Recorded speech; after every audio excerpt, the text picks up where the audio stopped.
You see, in this marriage stuff and living right, I have come a long way. God has been good to me. God has been kind to me. God has been faithful. Why?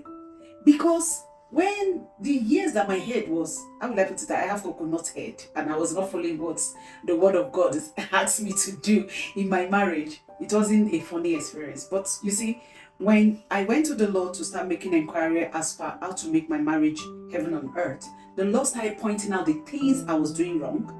Maybe one of these days, if the Lord permits, I'm going to share it with you. So after the Lord pointed it out to me, I didn't just say, oh, I was going to change and all of that. I wrote them down. And after writing them down, guess what I did next? I made a declaration. I wrote them down and I said it out loud. Why did I do that? I did that because I needed my body, soul, and spirit to know that Sharon is a change being. I needed my words to go and wait for me in the future, so that whenever I decided to go on that path, my words will come back and haunt me. My words will come back and say, Sharon, but you said never again will you do this. How come you are doing it? You get what I'm saying? So I am a very practical person, and I am a very vocal person, and I am someone who is very true to herself, especially when I know this is what the Lord is saying concerning my life. One of the things I tell God is that, Father, please don't hide Sharon from Sharon. Let my iniquities, let it be known to me, make it obvious. And God has been doing that over the years. So today, I want to share with you some of the never again I wrote down then and I said out loud. And to the glory of God, I have never gone back to them. Why? Because God heard me and God has been keeping me faithful. Why do I want to share with you this morning? I want to share with you so that you may get one or two things from it, and then maybe you have the boldness also to write your own never again, or maybe pick from my never again if what I am saying, if some of my never again are things you're doing in your home, maybe you yourself may want to also tell yourself boldly and say, never again will I do that. So let me share them with you. So number one on my list of my never again that I wrote down was, never again will I raise my voice at my husband. Why? Because the Lord made it clear to me that He is the head and the boss of our home. And because He's the head and the boss of our home, I am not to raise my voice at Him. He's not my toddler. So if you are still doing the same thing, you need to change. Then I said, never again will I respect anyone more than my husband. Any respect I can't give to my husband, I don't give to anybody. I also went on to say, never again will I allow my husband to beg me before making love to me. I will use that as a weapon. So I said, never will I withhold sex or physical affection from my husband. I won't use it as an instrument of fighting. So if you are still doing the same thing, you are not a child of God, sister, if you go and change. I went on to say that never again will I say his money is our money and my money is my money. No.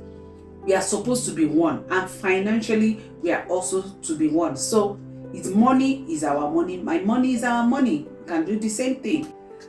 Another never again I said was, never again will I delay his food because I'm chatting with my friend. Oh God. I remember those years, I'll be on the phone and I'll say, Sharon, where's my food? I will say, I'm coming. Meanwhile, I am on the phone chatting with my friends, but never again. It has never happened again. And I'm not going back to that. So I also said, never again will I treat his mom or any member of his family like a stranger in our home, although I never did that from day one. But I told myself I will never do it, and I've never done it. Also, I said, never again will I disrespect him privately or publicly. Some of you disrespect your husband privately, but when you come to the public, you make us believe that you don't disrespect him. God is seeing you. Another thing I did was, never will I carry my marital problem to the public. My marriage is not a community marriage. My marriage is a marriage between myself, God, and my husband. So I said, before I talk to anybody about my marital situation, I must talk to God first. And I've been talking to Him first, and He's been faithful in helping me. So I don't do that. Then another thing is, I said, never will I allow outside influence around my marriage.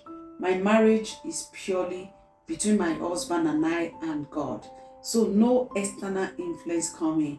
No matter what I read on social media, it doesn't affect how I deal or relate with my husband, and it doesn't affect our relationship at all. So I don't allow any external influence to come between us. So Sister Ify, anytime you read about what men are doing to women, you carry it and put on your head and go and be treating your husband anyhow because of that.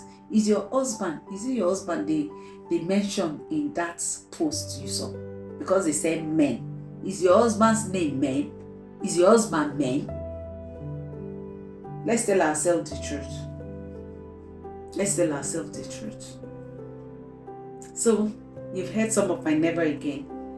Share with me any of your never again. And if you don't have any, you can look through mine and pick one or two. If you are still raising your voice at your husband, you are not representing God at all. You are not.